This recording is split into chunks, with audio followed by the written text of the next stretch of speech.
My mother and dad, they made love, I know that. But their bedroom, the architect from hell made their bedroom about 400 yards under the house with cobalt and uranium and bricks. And we couldn't hear them. We had scientists there. We think they're making love. And then they'd come out of some kind of crazy elevator shaft, and they had like fur trader outfits on and seal pelts just to cover up. It was like Nixon. It was like Watergate. I mean, if my father was having fun, he should have screamed. My mother too. But they covered it up. I mean, my father would be making love, and he would go, "That's gin." He would say, "That's gin." And I gotta go. You've been great. Thank you. I'm exhausted.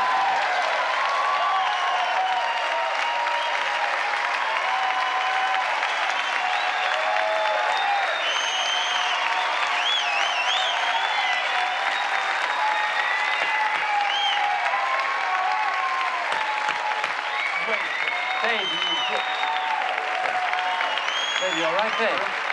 Are you all right, babe? I'm all right.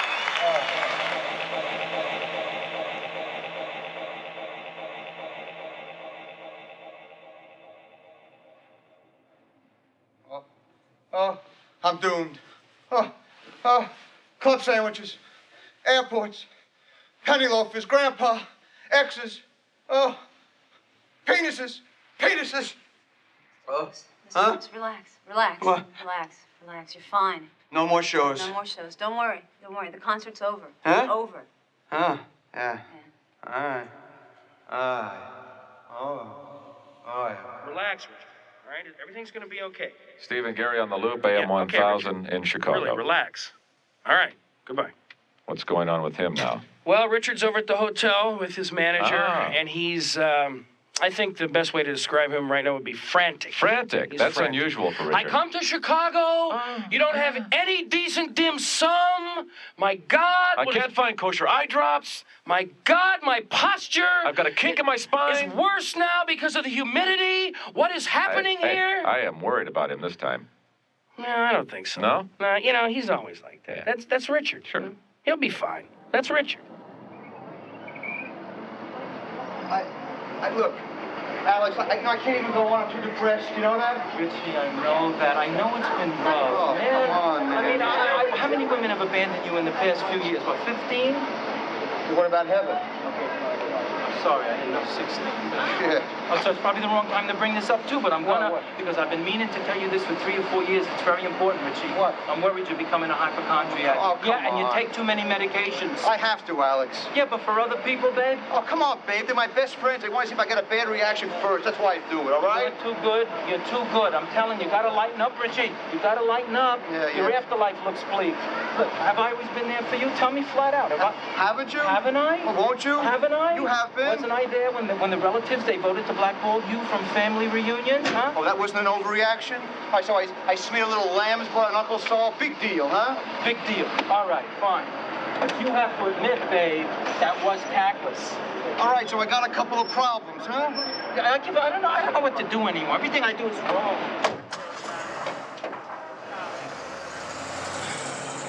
Richie, you gotta stop feeling sorry for yourself. You've come a long way, babe. What was the first gig I booked you into? SeaWorld? Yeah, you opened for Shamu. You were great. Yeah, but that was a nightmare. I mean, I had to share his dressing room, remember that? And putting the tuxedo on the water, it was just... But you did it. You paid your dues. Now you're on the verge of having everything you ever dreamed about. Oh, man, I don't know. Richie, maybe I should have told you this 6, 7 years ago, but... What? You're self-destructive. What are you saying? So maybe I just can't handle the pressure, is that? Pressure. You want to talk pressure, we'll talk pressure. Name the performer that goes under more pressure than anyone else you can think of. P.T. Barnum, I don't know. Dick Clark. Dick Clark? Richie, I mean, no, he's gonna kill me for telling you this. He's gonna kill me. Promise me you will not repeat this. Believe me, Richie, Dick Clark was born in 1845. He had his body frozen.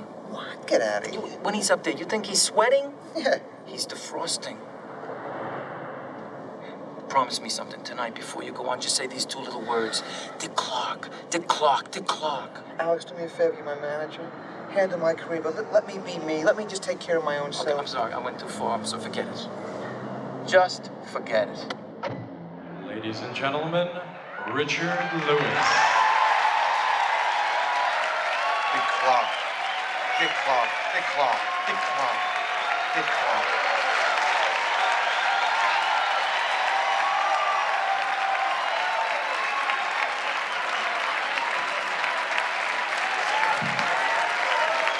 Thank you.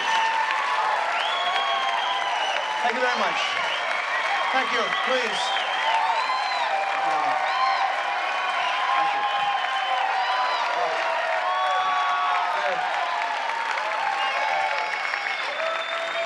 Thank you. Thank you. You know, another second, I get a rash. You know that, but I have so much on my mind and yet so little to say. You know that. I'm thrilled to be here. I just, what can I say? I just look how I dress. I don't know what I'm doing. Jews for Satan. I'm not sure what this means. Jack Palance for Democrats. I don't know what it is. Oh, by the way, I have some notes. It's for you. I have no life. Why I bring a kite with me, it's sort of an embarrassment for comedy, but I swear it's for you. But I'm in the hotel, I'm trying to unwind and get a call. Ex-shrink from like years ago, she was panicked on the phone. She says, you know, I made some kind of problem theoretically and I have to recall my clients from 1981, I'm sorry.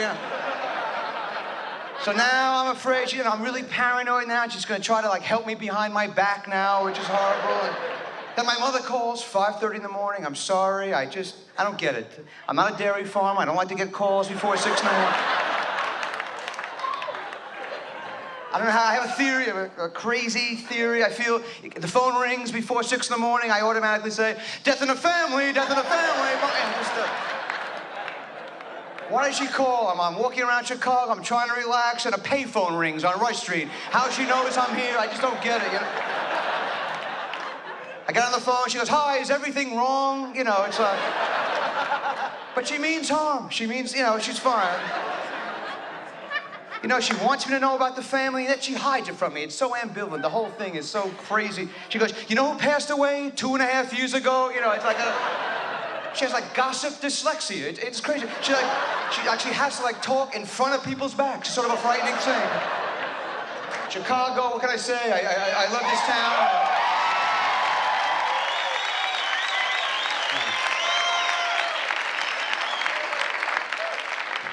That wasn't, I swear to God, I never do obligatory things. I don't do judgmental things. It screamed of obligatory, but believe me, I mean that. I've been here, and in fact, 5-6 months ago, I did Oprah. I'll tell you right now, it was a good show. I enjoyed doing it, but like I was on last, and I was almost not going to get on. And they said, maybe you'll come on. You know, we'll save it for tomorrow. Thank you, but you know, the show would have been Alcoholic Cats and Richard Lewis. You know, so talk show, then I did Dr. Ruth too. That was in New York before I did Oprah. But yeah, I like her. And yeah, I'll tell you right now, I'm a short man. I don't feel good about my height. But this woman, and I'm not mocking her because I don't mock, but I swear to God, I would say, I never, you know, the producer had her on a little puppet. She came out on a puppet. I meant pillow. I said puppet. You know, I'm glad I have enough balls to tell you I made a mistake, quite frankly. But she was very short. Dr. Ruth was very short. I'm sitting there, and I'll tell you right now, I know my family was watching, my mother was watching, and look, I know she said the word penis 111 times in the first 20 seconds. It was like, she had this need. She had a need to say, she had like a penis egg timer there, you know, and I went to Ohio State, and she went, a penis. She said penis. Like Wyatt Earp, and, but she gives good advice. I momentarily lapse into a Sugar Ray thing. It's a problem. I go to that Sugar Ray Betty Ford clinic, but hey, you know, must I share everything so soon up here? I just, no, Ruth, as if she's my aunt, Ruth. She's Dr. Ruth. Can't imagine her saying it, holy mackerel. No, why have the penis gefilte fish? It doesn't make any sense. My chest pain's good. I'm just curious. Are they good?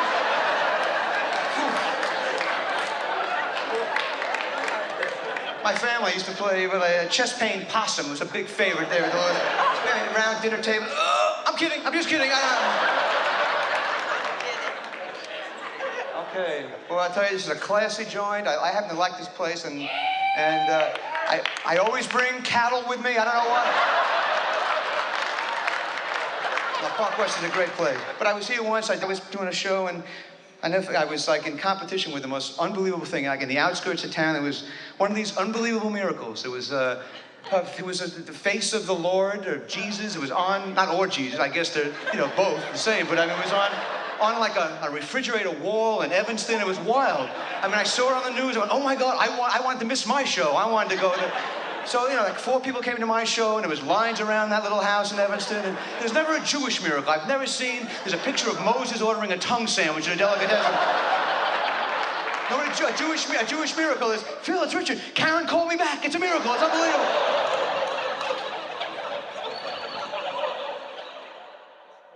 Mr. Lewis? Huh? Gary Shanley's here to see you.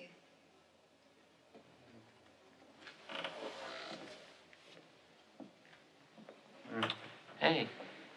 How you doing? You don't look too good. I don't feel very good.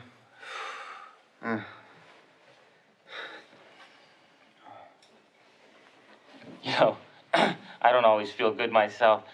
I remember learning to drive on my dad's lap. Did you guys ever do that? Yeah, sit on your dad's lap and he'd work the brakes and then I'd work the wheel. Then I went to take the driver's test and sat on the examiner and failed the exam. But he still writes to me, and that's the really nice part.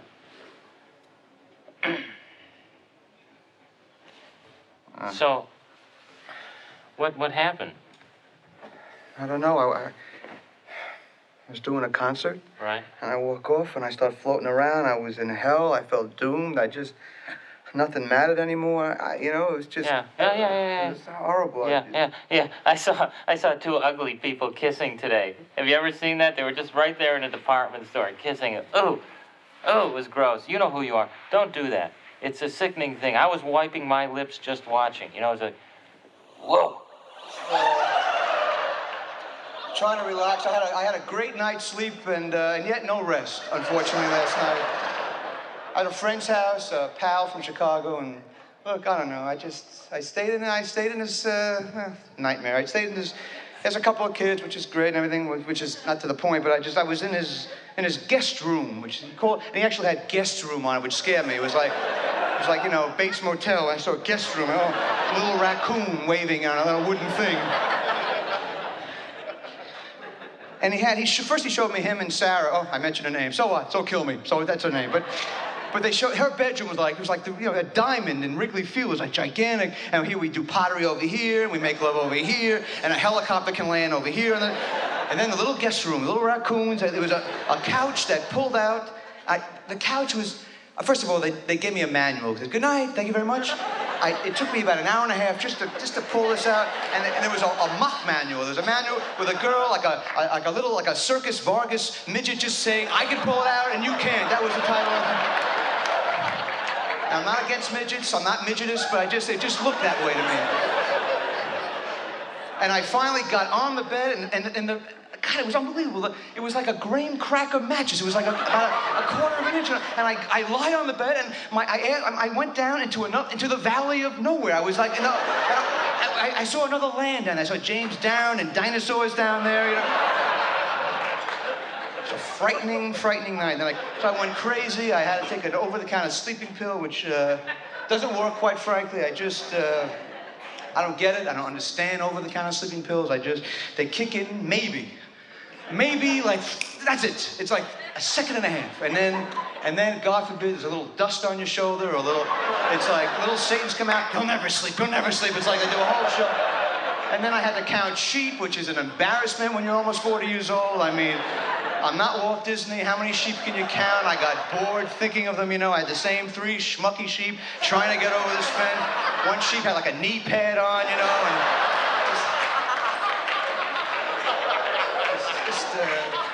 look at this posture. This is the thing that's bothering me more than anything.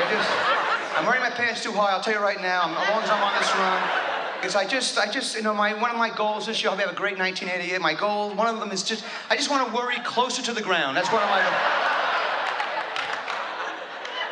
My grandfather used to wear them. Unbelievable. He was like a slacks monster, my grandfather. He walked around with just a belt, and then his pants hit a cloud once, and it started raining over his bedroom, and then this whole posture thing. I sort of feel it's sort of like it's low self-esteem. I'm sorry. I think low self-esteem is big now, though, in the 80s, and my grandfather, the whole family is burdened with it. We had the Lewis Funeral Home had an on-deck circle, which I'm not thrilled about. he had like, forget about it, delusions of other people's grandeur, my grandfather. He used to sleep under his mattress, it was sort of humiliating for everybody, and take me to Yankee Stadium. He'd say like, we'll get great seats after the game, kind of thing. Had this parrot in the house. The parrot used to go, Polly doesn't deserve a cracker. Polly doesn't deserve a cracker. I don't know. Holidays should be a blessing. I don't know. We just usually, in the Lewis family, we just, New Year's Eve, we just sort of sit around and watch our hopes drop, around midnight. Every holiday's a nightmare. Holidays should be good. They should be a moment. There's so many now.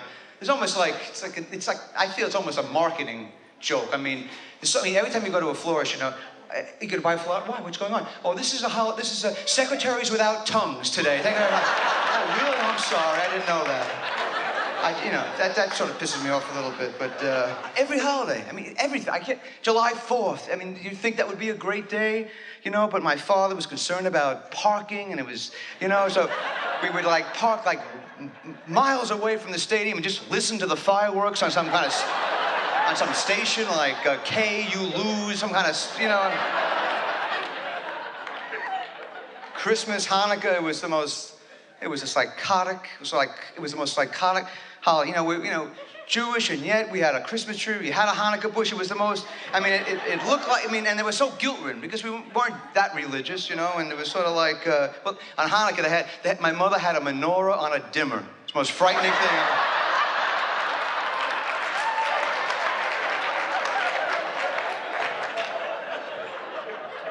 I don't mind being with the family on Hanukkah because being on the road, like I was in the Deep South about 2 years ago on Hanukkah, I swear to God, they thought Hanukkah was a duck call. That's all I know is like, Hanukkah, pull, shoot. I tiptoed around the Deep South on Hanukkah. I just want a sandwich, I'll be fine. Just let me have a sandwich. But Hanukkah, Christmas, we didn't know what we were, quite frankly. It was sort of I really don't know what we were. We had there was a Christmas tree, and yet it was a Hanukkah bush. It was sort of like an elephant man kind of thing there. It was like, they had balls hanging down, and yet there was like a picture of Golda Meir sort of over here. It wasn't Hanukkah, it wasn't Christmas, it was Hanukkah. We had Hanukkah.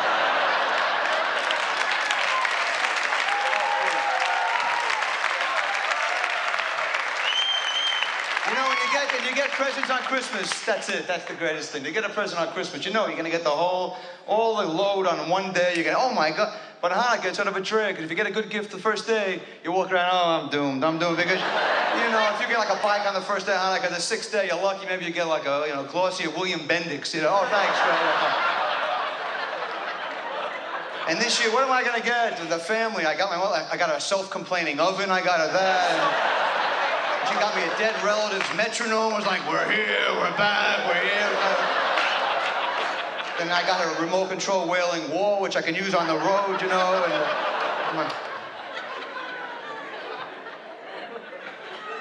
I don't know where to begin. My nephews, I had to get little toys. This is a nightmare. I don't know how to shop for children, and I just didn't know what to do. And they had they're called Transformers. It's unbelievable. I was looking at this package, and it's like, it looked like, well, one half of the toy is like a psycho warrior. Then you turn it upside down, it's like a caterer, in a kosher company. So it's unbelievable. And then the batteries didn't come with it, and the batteries were like, then I got some batteries, and they were like old. So the warrior was like, rather than killing people, and they were like accessories, onlookers who were watching in shock, that was $100 for those dolls. So the warrior, rather than kill, it just did some knitting there. It was like sort of a frightening story. Miss Lewis, Jackie Collins is here to see you. Richard. How did you know I was here? How did you know I had a nervous breakdown? I read it in the trades. You look terrible. got a publicist door. Oh, I collapsed. You collapsed? Oh my God, I got something for you here. You collapsed. What is Listen, that? This is The World is Full of Married Men. It's a book for collapsed I men. can't read. It's My so eyes are good. twirling now. Lovers and Gamblers, you could try that, you know. I read Read that. about him. Yeah, Al King, he's a superstar. Oh, You yeah, could read but I just about want him. to. This I want to will get be out of good. myself. I You need could get a lucky whole. if you took chances. You know, these are going to be good for you, Richard. Trust me. If you read these books. I don't know, trust they're good anyone. for You know that's my problem, I know you Jackie. don't. Your mother, I mean, Hollywood wife. You need a Hollywood wife. No, I You don't know, want. I don't yeah, want a Hollywood. I you'd be want good a one. You really lumberjack. would. I think You I want a know, the world is lumberjack. full of divorced women. I mean, I've been how with about divorced that? women. I've been. Did you have a good time with them? Hollywood husbands. You could be a Hollywood husband, Richard. You'd be I can't great. even be a husband. Right? The I don't know how to be Mercedes, a you look husband. good. I just want to What about the Love relax. Killers? The Love Killers? The Love Killers? That's yeah, an but how about title, these? isn't The it? Bitch, I the don't know. Bitch. You want to talk about that? No, I don't want that No, either. you've had that already. Let's see Jackie, what do I else do? we I go back to the house in Jersey, which was pre-Bruce Springsteen. Like back in 1965, 66, there was nothing to chant when we went to school. We were chantless. We'd go to school like. And I tried. I went Frederick March, Donald Reed, but it was just we were a chantless Jersey back then, and New Jersey. Holy mackerel! I love Jersey. I was raised lowered, quite frankly. I feel I was lowered. Not so much for the geography there, but for the I just don't know. There's not a verbal lie that describes what happened to me as a child. They meant well, I think. They must have. They read these books, How to Raise. I think that Spare the Joy was one of the books they read. It was like child rearing by dice. Hello, that's what it was. It's Halloween and you're gonna dress up like a tree. Good, go. I lived on a big game board. My father, a big board with a spinner. My father kicked the spinner, and you're not gonna go to school. You're going to China. Oh, great, I'll go to China. I go back to my old neighborhood, which is, I've been there in 20 years, and pretty frightening. I saw the old house. I got a chill in the car. I heard, I heard sounds. I saw this little kid. He was sitting on a tricycle. It was like Damien. He was just sitting there, and I said, I'm sorry. I'm an old guy now. I lived there. I was tortured and ridiculed right up there. I don't want to scare you or anything, but right up there, it's where it all happened. Right up there. I know you're young and you're just starting out, and but I just maybe I can just go in there and just see the old bedroom again, And he looked at me and he went, "Your mother sucks cock in hell," and his head spun around. And his tricycle went, it turned to like Satan's wings and was flying around the neighborhood there. You can't go home again. It's impossible to go.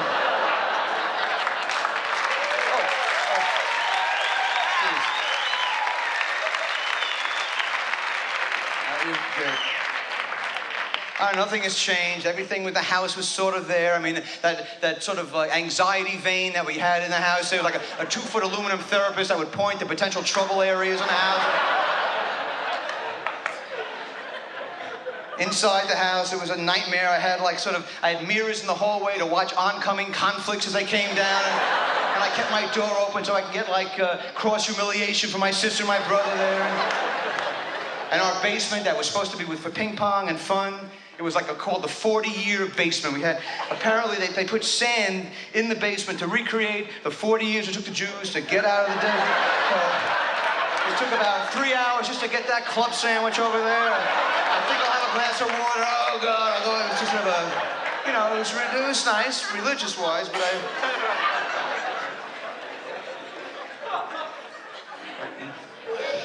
go back to the old neighborhood, and I saw my old Cub Scout little den there, and I was a Cub Scout for a while, but I'll tell you right now, it was sort of, I don't know if it was so much me, but just the group of guys that I was involved with. It was so depressed. It was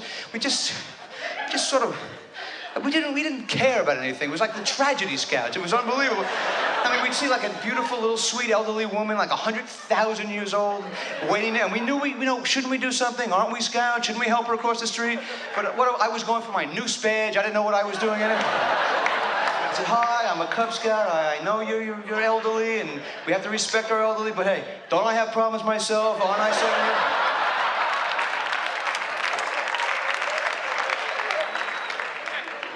I saw my little, I just, out of the corner of my eye, which I rarely use that cliche. Maybe it's not a cliche. I have no vocabulary, but it looks like my little league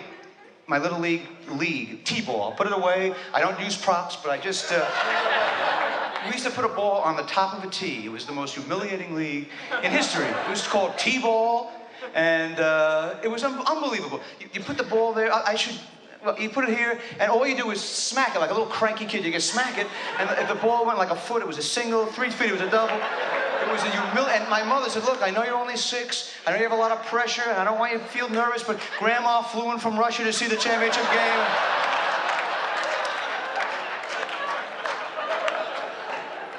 Nightmare. It's unbelievable. Not that I'm a good athlete, I don't know, I wasn't, but I had trick knees, and I was in the Jewish Center League, which was unbelievable. You know, the refrigerators here in Chicago, I was the humidifier, that's all I know. I felt like the humidifier. I would like run excuses in from the sideline, you know. It's Jewish Center League. One championship game, both teams claimed defeat at the end of the game, you know. And the cheerleaders, the shroudettes, they would go, beat ourselves, beat ourselves. You know? And halftime, we had a kick, putt, and mourn contest at halftime. A frightening, frightening thing. It just, But thinking about my buddy from, actually, it's Evanston from Chicago, picks me up, you know, he's 40 years old, and he has a family. I'm gonna get melancholy, although that's a good name for my first daughter, melancholy, but I just feel so dumb all of a sudden. I was talking to him, if I ever become a father, I'll be like, 195 years old when the kid's like in Little League. So because I had a good friend in high school, his father happened to be like 50 years older than him, apparently. Maybe he was from Belgium, he was a puppet maker, he came to America, whatever it was. When he came to Jersey, he got married when he was 60, we were in high school, he was 111, that's all I know. And he used to sit in his window like that scene in Psycho. He'd sit there and he never moved. And I just always felt, he was turning, and and my friend would say, let's come up, we're gonna have some spare ribs with Dad. No, I think we'll stay, we're fine. We'll just stay out here and we'll stay in the street, it's okay, and I just feel I feel so dumb. I just don't know anything. It's unbelievable to me. I went to college so long ago. I have no information in my brain. I could never take a midterm now in a trillion years. If someone said to me, I know you love your friends, I know you care about your family, what's the French and Indian War? You have 5 minutes. I go, well, take care of yourselves. French and Indian War, I would write, all right, go. I would say, well, there was a guy, this maniac from Paris, he wore a beret, he was an asshole, he was anti-Semitic, and he threw a rock in an Indian's eye, and the Indian, he went to shoemaker school. What do you write? You know what I mean?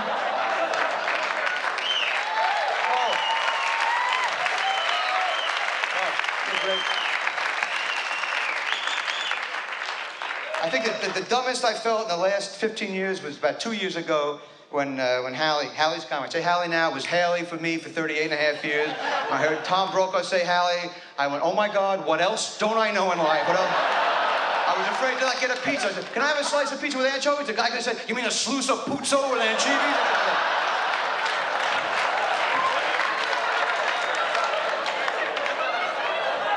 How did I even get into school?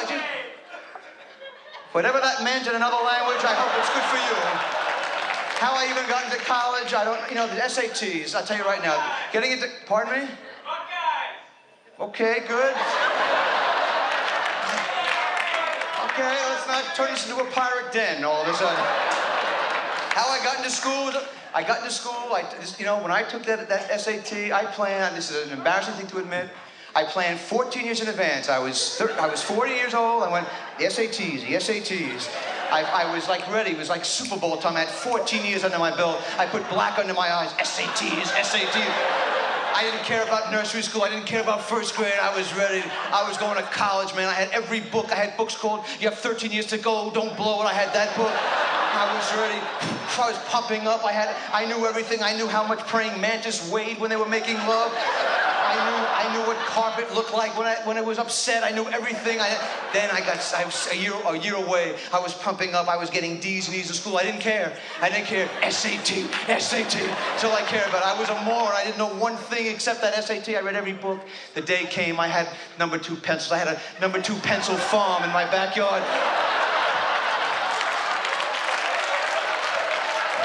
I grew these giant number 2 pencils. They were like mutant number 2 pencils. They were like 30 feet tall. I knew I was ready. I was gonna come in with artillery like Ben-Hur. I had these number 2 pencils like on a slave ship. I came in, these little babies, little 16-year-old babies. I had these pencils from hell that were gigantic like cannons. I came in and the proctor said, he said, look, it's the biggest day of your life, the biggest day. And I knew it was. I was ready for 14 years because I had a career clock that was ticking behind that SAT. Had like Ingmar Bergman's hands waiting for you to do it yourself. I knew, man, that I was ready. He said, look, the proctor said, and I never used the word proctor in public, but I just use it now. He said, look, he says, if you don't understand, if you don't get the question, move on. Don't be a schmuck. I went, fine. Because I already read the book when I was 6. Move on, don't be a schmuck. I got it in Israel when I was there. So I knew that book.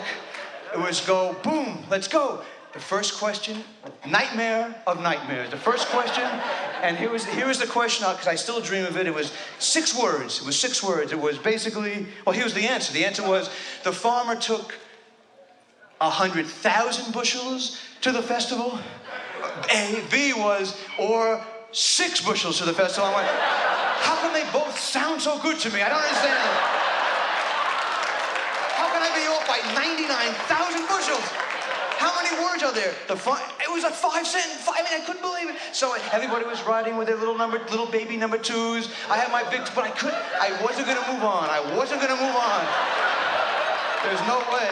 I got paranoid. I felt that there was some kind of TV show, like an Alan Funt show. The schmuck's gonna take a guess. The schmuck's gonna take a guess.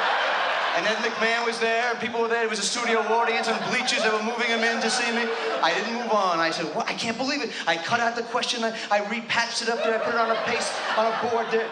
Everybody already had left the class. It was like some of the students, they were interviewing for jobs for coal mines in Pittsburgh.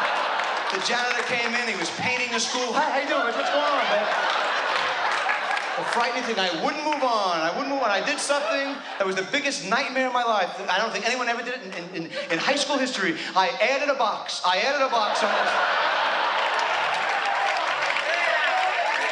It was the summertime and the farm had a heart condition. It should be schlepping. Really a depression, huh? Yeah, I just had this happen to me. It just came out of the blue. Let me see. It just came out of the blue.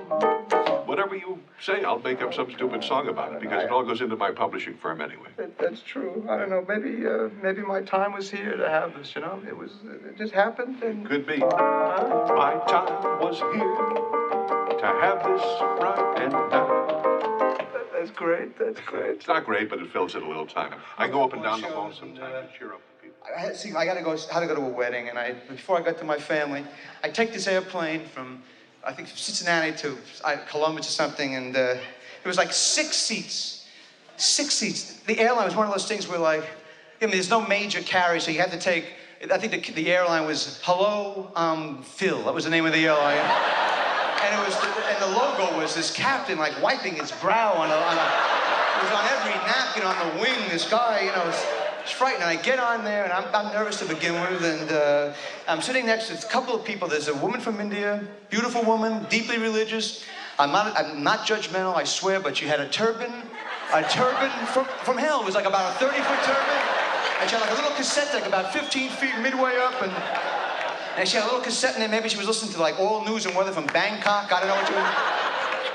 And her daughter had a turban. Her daughter was like 6. And her baby son. It's not fair to make a little baby wear a 7-foot turban like that. He was walking around. They looked like a xylophone on acid, these 3. Is it fair to make a little boy who wants to just do everything like, I want to play Little League? You can't. It's blood from a lamb day. I'm sorry, you can't go. And I'm next to a guy from Austin or El Paso, this crazy guy with a 40-foot, like, gallon hat on his head. He had like a little HO track on top of his head. The guy was like lassoing snacks in the plane there. And then there was a guy, ACLU guy, this real liberal lawyer, which was cool, but then he started getting me crazy. He took out his wallet. He had like one of these accordion things, pictures that came down. Had like pictures of the wrongly accused. He had like all these pictures. Sirhan. When I hear Manson, that's when I go, penalty, no good. I'm sorry. They deliberate every 10 years. I don't care. I don't want to know this. I mean, what can the lawyers say? What can they possibly say to even consider this? Manson, they could say, well, I don't know, come on, maybe he's serious about pharmacy school. We don't know this, you know.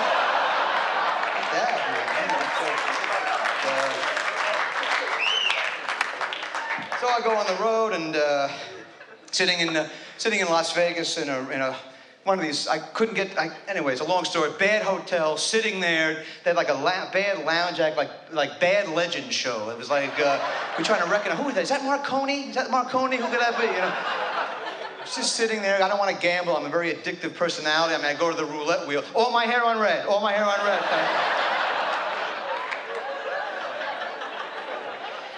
So I just sit in the room, watch TV like I do on the road, and I checked out of this joint, and they charged me like $400. Apparently, I saw this movie, The Smurfs Take a Snooze, 111 times. You know, you put your finger on this box. He's like an alien there, it's waiting. Come on, just press this for a minute. I mean, don't press this for pay TV, for TV from Poland, for TV from Bolivia.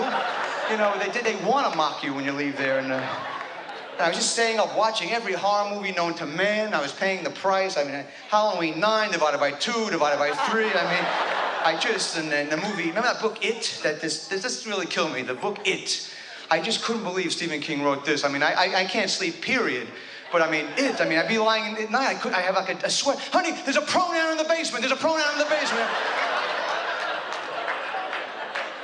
And I had a date, it didn't work out. I'm lying in bed, in Vegas, they have these mirrors everywhere, and I was undressed, which is one of my goals this year, to just be undressed when I make love, which is over coal, and I saw the view of my body from God, which is the most frightening thing. If you don't work out, I look like Flipper. I look like Flipper. Oh my, I can't believe it. And I have roles. We all have people. If you work out, fine. But if you're born with roles, because I was in an incubator, I was born in an incubator. I wasn't born in an incubator. That would have been a little frightening. But I was 1.5 inches by 2, and I never forget it because I know my friends Dave and Phil. We were rolling around there, like sort of like a hot dog thing in a movie theater. I was there for about 5 weeks. And my father came over, and he looked like Rodin. He went, "What are you going to do this summer?" I just want to get out of here first, And I had the roles, and maybe I could just change my energy to make it positive. Maybe the roles can be, maybe I use them as end tables. You know what I mean? Like just put glasses on and serve or something. I used to go shopping with my old man every fall, like in high school, junior high school. I tried to get like, the one suit for school. But this is unbelievable. It was like a conspiracy to mock guys or women with roles. I mean, I would walk in and I'd say, "Pop, that's the suit I want. That's what I want." It's sort of like an English cut kind of Beatles, Date Clock 5. It sucks in there, and you walk around like Sammy Davis, but who cares? You know what I mean? And I said, "That's what I want." The salesman saw me and he went, "They're not for you, Porky," immediately. And he made an announcement. "There's a husky in the store, a husky." And they take you down to husky hell. The salesman took you down there. Had this like bird on his shoulder, like a parrot going, "Fettuccine, fettuccine." And he walked down there. They had these mannequins, these bloated mannequins with their flies open, wolfing down hero sandwiches,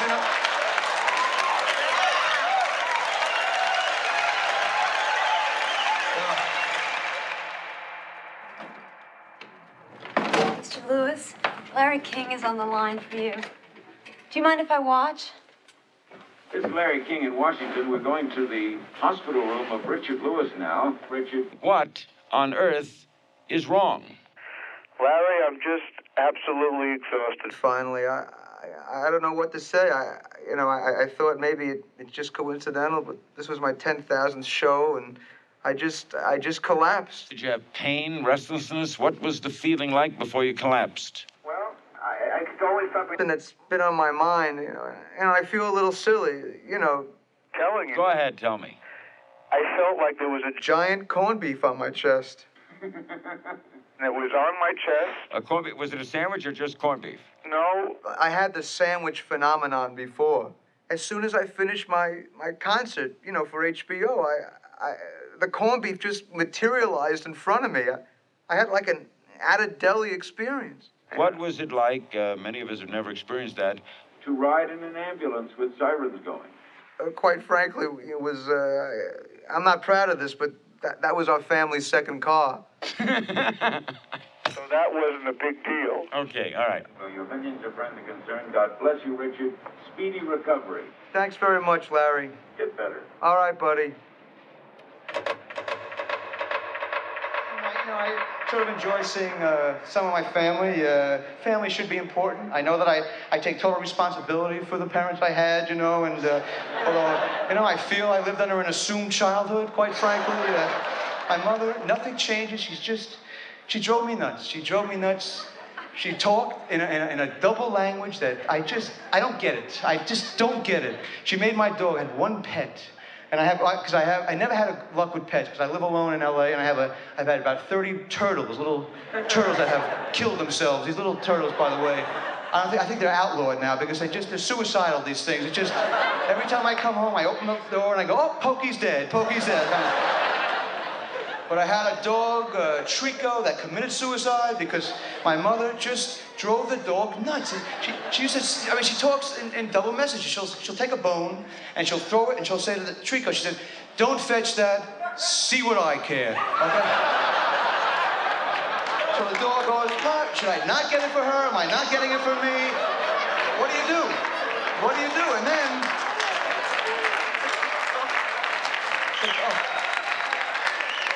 and the dog finally did it, because I heard he was like whistling like little prison tunes in the backyard. I knew it was not good. She actually said to Trico, you can't come in the house and you can't go out of the house. Well, what's the dog gonna do? He was doomed. Midair was the only thing left.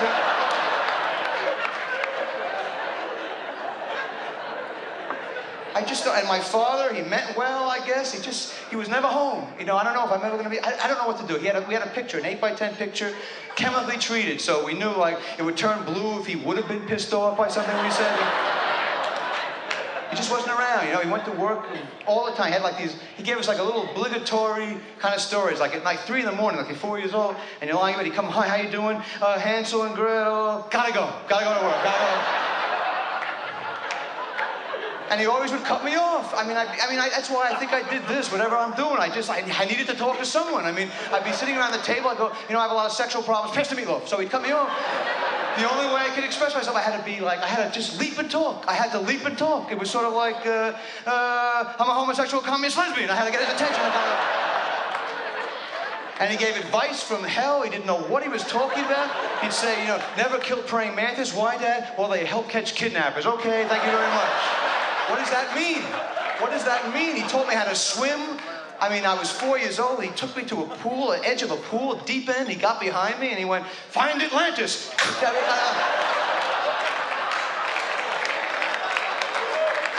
And he said, never, ever, here's the two things that destroyed me. He says, never show a dog you're afraid. Well, I'll tell you right now, there was a Nazi Doberman pinscher that terrorized our neighborhood. It was a giant dog. I think it was like a seventh wonder of the world. It was almost like in a Doberman float parade on New Year's Day. And they had to build this 30-yard link fence, and he had a helmet on. He was goose-step down the street to destroy us. And one day I confronted this pinscher. I said, look, I'm not frightened of you. I'm not frightened of you. And the dog, he made if I had a lamb chop hanging on my neck, a perfect leap, and he said to me, I wouldn't have bit you, but you were too cocky. You were too cocky.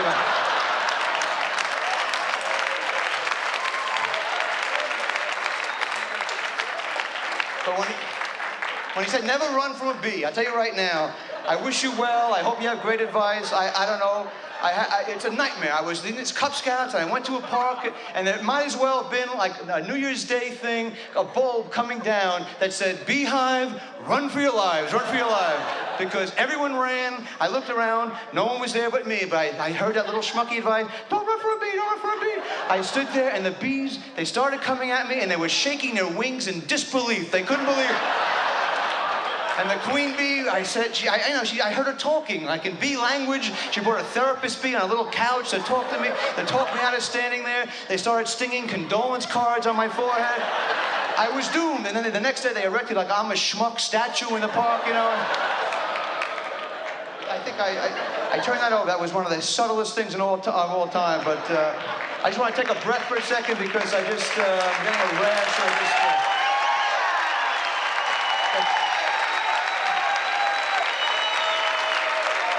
You're terrific. Thank you. Oh, thank you. You're a great audience. I wish I could feel better about feeling good, quite frankly. I'm a hypochondriac. My grandparents, they lived in a place that made me so out of it in Florida. I think the condo was called Crestfallen. That was the name of it, you know. My grandmother had antique dolls with angina. It was sort of embarrassing. It was just needlessly negative. So it was very negative. Everything was food. I could be crying. I'm suicidal. I don't feel good. You're just hungry. You're just hungry, you know. She showed me the fact that she lost her teeth. Look, I'm old. We're all gonna get old. I'm not mocking people that don't have teeth. But, you know, is it fair to show a 4-year-old kid in Roy Rogers pajamas that there's no teeth? Is it fair when you come down in the middle of the night to get a candy bar? I walk downstairs. The light was on, a crazy light in the kitchen. The refrigerator door was like ajar, and I rarely use the word ajar on stage, but it was open. And a bulb was hanging precariously, and I, again, rarely use the word precariously. In fact, I'm frightened of adverbs, but my grandmother was there, and I saw a Hitchcock, and I saw De Palma was sort of sneaking behind the cabinets there, and she was there, and she spun around. It was like unfair to me, and she looked like a snapping turtle. She looked like a snapping turtle. I went, oh my God, and I looked inside her mouth. I saw Christopher Columbus, I saw the Panama Canal there, and I went, oh, I'm gonna become a snapping turtle, so I put like X's on every fork she ever sucked, every glass, you know, and so I feel, you know, and they bought me little gifts. I mean, well, they were very negative. We had like a little depression fair in the backyard for my birthday, and we used to throw wooden hoops around. Prescription drugs was a big thing, and they had no Tomorrowland, which is sort of a big thing, and pin the blame on the donkey was a major game at my house. Mr. Lewis, your circus friend is here to cheer you up.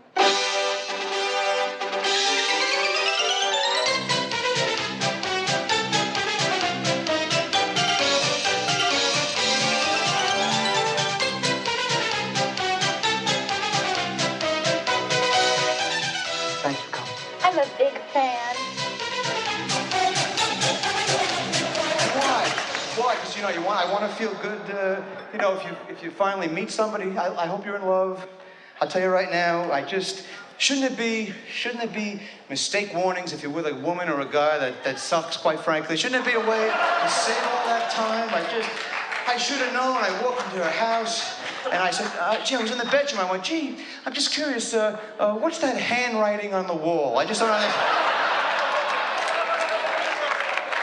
I should have known. The first date, we had this heaviness on the first date. I picked her up. Hi, how are you? What, you don't go to a movie? What?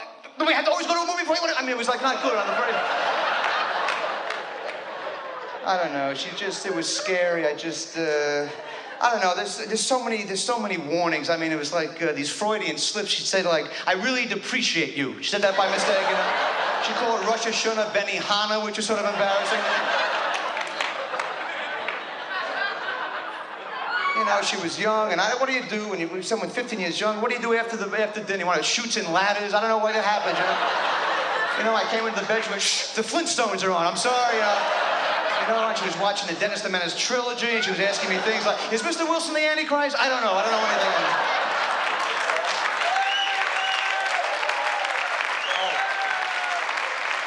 But you gotta move on. I don't know. When it's over, it's over. My mother was right in a strange way. When I said, I'm in love with this woman, she said, are you sure you're the right man? You know, so I know I do. But I can't let go. I can't let go of bad things. It's the worst problem to have, I feel, in relationships. You know, I said, you treated me like scum. You're abandoning me. You're mocking me in front of my family. You're spitting blood at me at an amusement park. But I'll tell you right now, the door is open. The door is always open.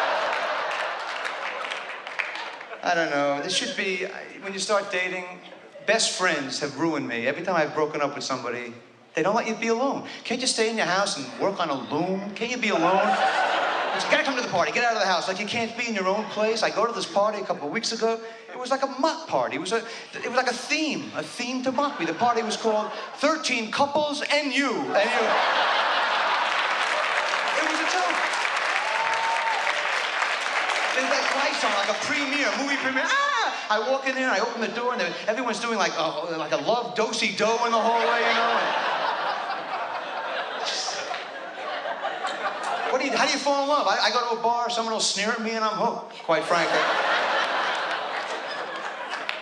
I fall in love too fast. I should wear like cologne with like an antihistamine. I should just sort of slow down a little bit. I mean, I'm in love, I'm in love. I call her, I'm in love, I'm in love. What does she do? I don't know. I think she's a mammal. I think she's a mammal. I'm not sure. I'm afraid to go out in there. Everybody knows. Look, it's frightening. You got to take careful. I don't know. What do you do? Masturbation. I'm afraid I might give myself something, quite frankly. I lie in bed. I go, can't I just be friends with myself? You know, is it wrong to go out with someone? Believe me, I'm not a sexist, but yeah, after a first date, look, before we make love, you think we could just boil ourselves before we get into bed? What do you do? I just feel sex should be a key. I don't know. We were headed for an orgasm custody battle. I'm convinced of this now. I know intercourse is one of her pet peeves, she said, you know. I mean, when you're making love, she was giving herself a breast examination, you know. She said, I want to get my orgasm out of the way, which I felt was humiliating. I mean, I want to cuddle with somebody. She insisted on sleeping perpendicular to me, whatever we were. Can't you hug somebody? I mean, we slept like in the knife and fork position. It was sad. I didn't even know what my body was used for anymore. When does this thing go again? You know, it was sort of embarrassing. You know, I was trying to be good, but she mocks me. She said I gave her an anticlimax, she was telling my friends, you know, while I'm trying to get, during foreplay, she went, okay, I get the point. You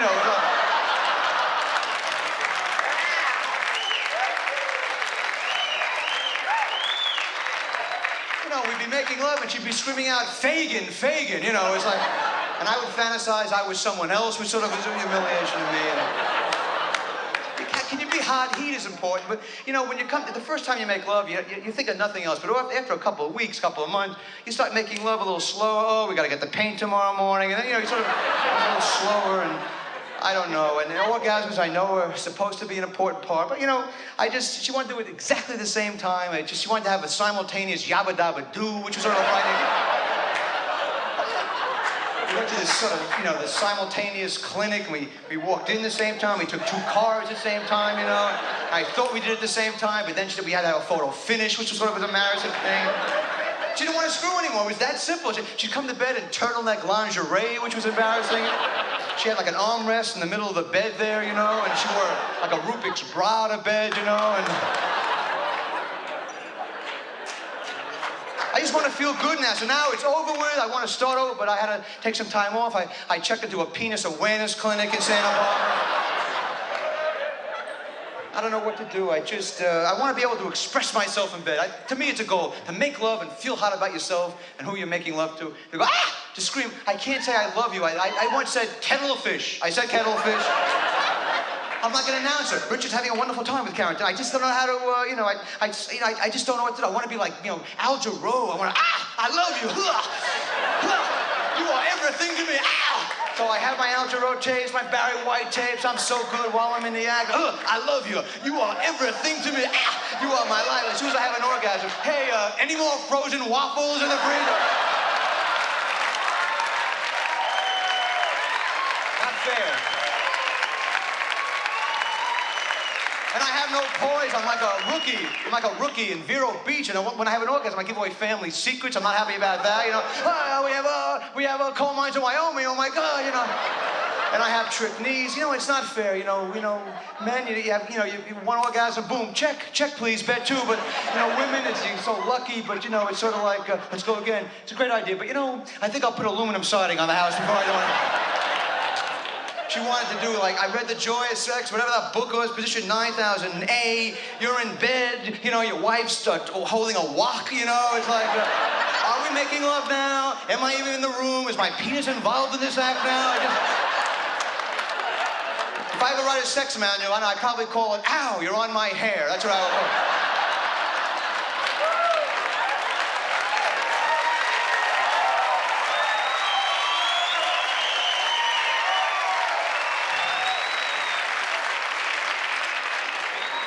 I don't know who to blame anymore for this. I don't know. I blame my family. Maybe I shouldn't. My mother and dad, they made love. I know that. But their bedroom, the architect from hell made their bedroom about 400 yards under the house with cobalt and uranium and bricks. and we couldn't hear them. We have scientists there. We think they're making love. And then they'd come out of some kind of crazy elevator shaft, and they had like fur trader outfits on and seal pelts just to cover up. It was like Nixon. It was like Watergate. I mean, if my father was having fun, he should have screamed. My mother too. But they covered it up. I mean, my father would be making love, and he would go, "That's gin." He would say, "That's gin." And I gotta go. You've been great. Thank you. I'm exhausted.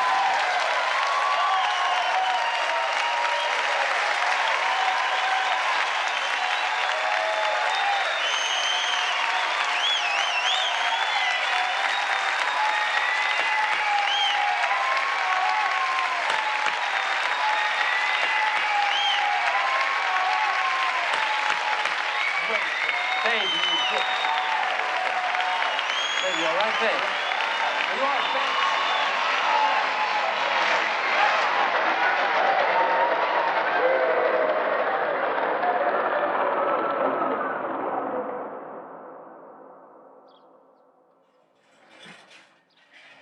Well, Nurse Blaine, I feel better.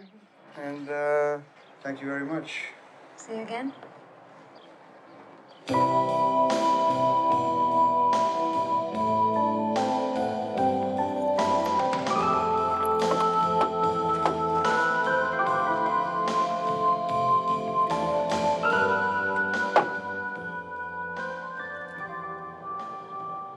Richard Lewis.